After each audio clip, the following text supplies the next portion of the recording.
All right, starting a new recording where we are going to essentially do one of these video shares. Emery, do you happen to have a good, not super long Guy McPherson video that goes into sufficient facts, or you want me to find one? You might even have one in one of your Wakelets. Go ahead, Emery. Let's get to know Guy McPherson. It's all there. You could pick and choose. That's the easiest because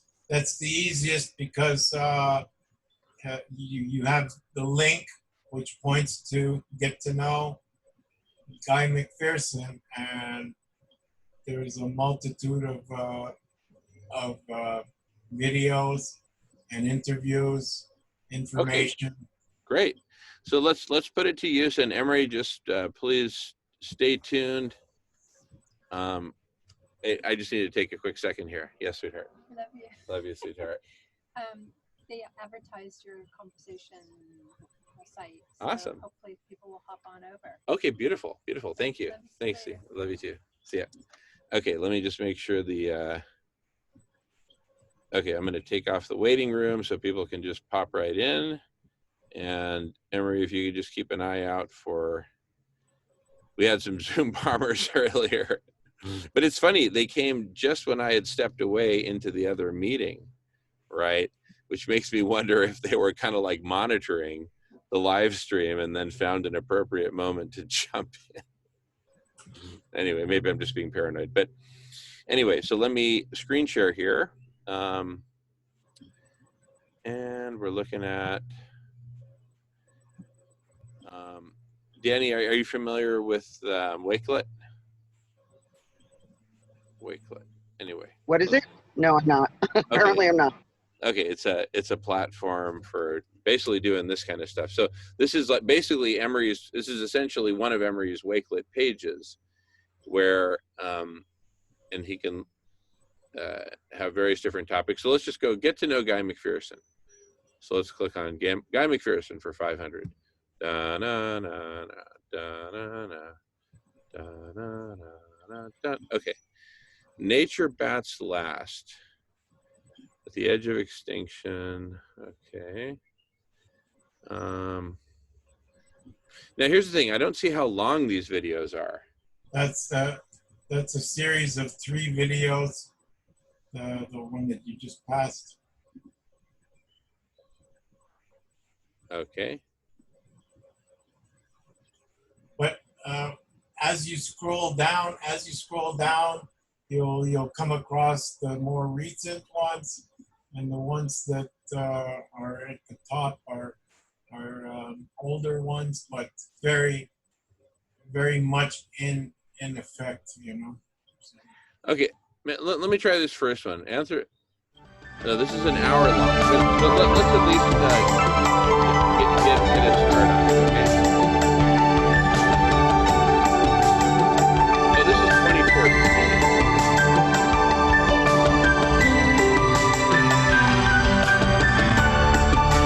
My name is Amy Riley, and I teach here at Butte College. I'm a sociologist.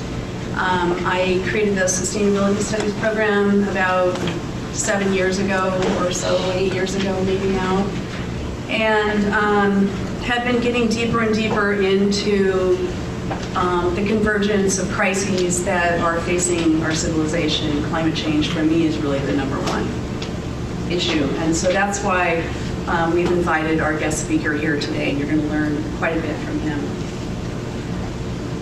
But as a sociologist, I get really perplexed at times about the social misconceptions about important issues that face us, such as climate change. Most important and interesting to me is the mechanisms that people employ when they're faced with information that strikes too close to the heart of their values, or to their investment in the status quo, and we all are invested, or when they're faced with information that appears to be too unthinkable to even ponder, right? People respond to this kind of information in a variety of ways. One, by denying it outright. 2, by ignoring it as uninteresting or irrelevant to their own lives. 3, by declaring that the information is uncertain and therefore not worthy of their time and attention. 4, by watering down the intensity of the information so that they don't really have to look at it. 5, by placing the issue into the distant future so that they don't have to think about it now, today. 6, by conforming to the opinions of their social group on whatever topic it is, and we're talking about opinions here, we're not talking about fact. 7, by taking the cues of the media and the government and accepting it as a out of bounds or a taboo topic to discuss. It's not patriotic. It's too politicized, to talk about. Or by blaming someone or some group of people as causing the problem in the first place, and thus relieving themselves of any moral responsibility for their own actions, right? So I want to illustrate this phenomenon a little bit about the difficulty of dealing with hard issues. And this comes from World War II. It's about the Nazi genocide that was happening. So in 1942, the Polish resistance fighter Jan Karski gave eyewitness testimony to the United States Supreme Court Judge Felix Frankfurter of the clearing of the Warsaw Ghetto and the systematic murder of Polish Jews in the Belzec concentration camp. Listening to him, Frankfurter, who himself was Jewish, and one of the outstanding legal minds of his generation, replied, quote, "I must be frank. I'm unable to believe him." He then added, quote, "I did not say this young man is lying. I said I'm unable to believe him. There's a difference." So what might that difference be? Anybody have any idea? Yeah. I interpret it as I can't let that information in. I can't let it in. It's too unthinkable. Okay. So we know that climate change is another difficult topic, very difficult topic, for many reasons, whether they're real or imagined. It's rarely mentioned in the media, and when it is, it's presented as a contested issue, right? Still, even. Polls show that 2/3 of people in the United States admit that they rarely or never talk about climate change, even with close friends and family. How many people, does that sound right? Yeah? Women talk about it less than men, and younger women talk about it less than any adult group, especially if they have young children. Why is that? It's very threatening, right? You want to protect your babies, your children. Another recent survey found that 1/4 of all people polled in this country have never talked about climate change with anyone. 1/4 of the people who were polled. That's a lot of people not talking about climate change. So what do we know? We know that there's a worldwide scientific consensus that climate change is real and it's happening in real time. That climate change has become exponentially worse in scale and rate since the beginning of the Industrial Revolution. That the majority of this anomalous climate change is caused by human behavior, the burning of fossil fuels. In other words, it's anthropogenic in nature. That civilization will blow past the 2 degrees C political target within the next decade or so. This is a consensus. That we're on course for a minimum of 4 degrees Celsius degree warming by the middle of this century, if not sooner. That without drastic cutbacks in the next 5 to 10 years, we're on track for 6C plus by century's end. I say plus, because they're not really sure. Humans probably can't survive in a 4C warmer world, and they definitely can't survive in a 6C. This is all consensus. This is scientific consensus. We're in the middle of the 6th great extinction crisis, and it's growing exponentially. In a business as usual model, that means we continue to do what we're doing. The climate situation will become, in the scientists' words, irreversible. Many believe it already is, and catastrophic. These are words that are used by conservative climate scientists. Catastrophic. Scientists are attempting to put window dates on action to provoke urgency in the public mind. They feel like if they can put a date on when we need to act by, then things will happen. Policy will shift, people's perceptions will shift. One of the top climate scientists in the world, Dr. James Hansen, who was the director of the Goddard Institute for Space Studies at NASA, just recently stepped down from his post to devote his full-time efforts to becoming a climate activist and getting arrested along with everybody else. Social movements are popping up all over the world to demand climate justice for current and future generations of humans and other species. So who is the consensus? Well, we know that there's a scientific consensus, and the new IPCC report, Fifth Assessment Report, has just come out, projecting 4C and 6C by century's end. Most national governments are in agreement, and even our own military has been putting out reports since 2004 about abrupt climate change, and this is something that our speaker is going to be talking about. Abrupt climate change and its implications for national security. That was as early as 2004. 2013, another report came out by a group of chiefs of staff. Climate change is a serious national security issue. What about the economists? Well, the World Bank, investment brokerages, they're coming out with similar reports of science that they're commissioning large climate change organizations like the Potsdam Institute to write. So the World Bank came out with a report in 2012, and it's called Turn Down the Heat, Why a 4-Degree Warmer World Must Be Avoided. They're projecting 4C in the next few decades. World Bank. PricewaterhouseCoopers, a large investment brokerage, just came out with a report called Too Late for 2 Degrees, Low Carbon Economy Index. They're projecting 4C also in the next few decades. Sir Nicholas Stern, a former World Bank economist and a brief British chief economist, came out with a 700-page report in 2006 called The Review of the Economics of Climate Change. And the key finding of that report was 700 pages, but the key finding for policymakers was that reducing greenhouse gas emissions that will cause climate change will cost the world about 1% of our annual income for the next 50 years, just 1%.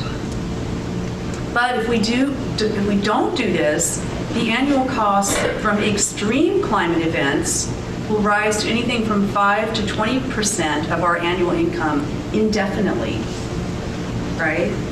And we've seen how far that's gone. Energy agencies, the International Energy Agency came out with a report in 2011, World Energy Outlook, and they're predicting 6C by mid to late century. Higher education's on board. There are 684 universities and colleges in the United States who signed the President's Climate Protection Agreement. We know what's going on. Interfaith religious institutions are on board, trade unions, farmers, teachers, the list goes on. So people know that there's a consensus. So why is there no action? Well, we can look at power, right? We can look at power in society. We know that there are corporations who stand to gain high profits in the fossil fuel industry, for example. We know that governments are corruptible by such lobbyists and industries. We know that mass media can be purchased, and the content can be largely skewed in favor of these powerful interests. And media is very powerful because it frames the issues. So it picks up on things like scientific uncertainty, which is really the basis of all science, right? It's based on uncertainty. But they frame that in a way that tells the general public, the scientists really aren't confident and they're really not sure. They really don't know. And the public buys that, right? So there's a debate and people don't really know, so there's this uncertainty. So even though there's 97% certainty, they're going to exploit the 3% who are, quote, uncertain. So if we look at evolutionary psychology, we can see that human beings really are, we have a Stone Age brain, right? And we're not hardwired to be able to assess long-term risk. We're really good at assessing things that are immediate. things that are personal to us, an enemy, you know, something to fight, things that are abrupt, things that happen right in front of our face, things that come right at us. And if we look out the window, we say, oh, that looks like it looked that last year. It doesn't look any different. Things that are immoral, we respond really quickly to things that we think are indecent or immoral. And we respond to things that are right here and right now. And climate change really doesn't trigger any of those, at least not the way it's framed right now. So when people are asked, will climate change affect you or your generations? And I ask this all the time to my students. This poll, roughly 2/3 say it will not affect them personally, but the same amount of people say, yes, it will affect future generations, right? So they think that it won't affect them personally, but they know that it will affect future. I'm going to pause right there just to check in and welcome James back, and just to check in briefly with Danny and everyone. Is this interesting? Should we skip ahead to the Guy McPherson? I think she's a terrific presenter, and It is, and I would just say that because I'm driving, it's a long lead up for me.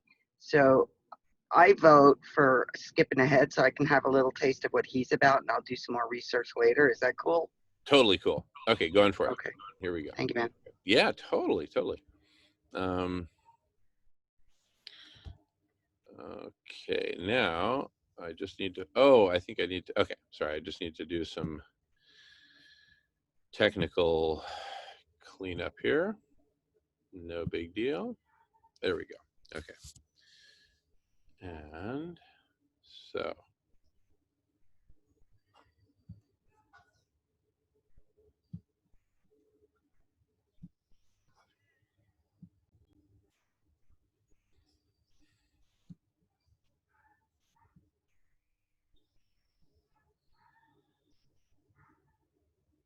Here's Guy. Okay. I'm glad we checked in because, yeah, that was quite a long lead up. And if we are to develop the capacity to live what Dr. McPherson calls lives of excellence. So I give you Dr. McPherson.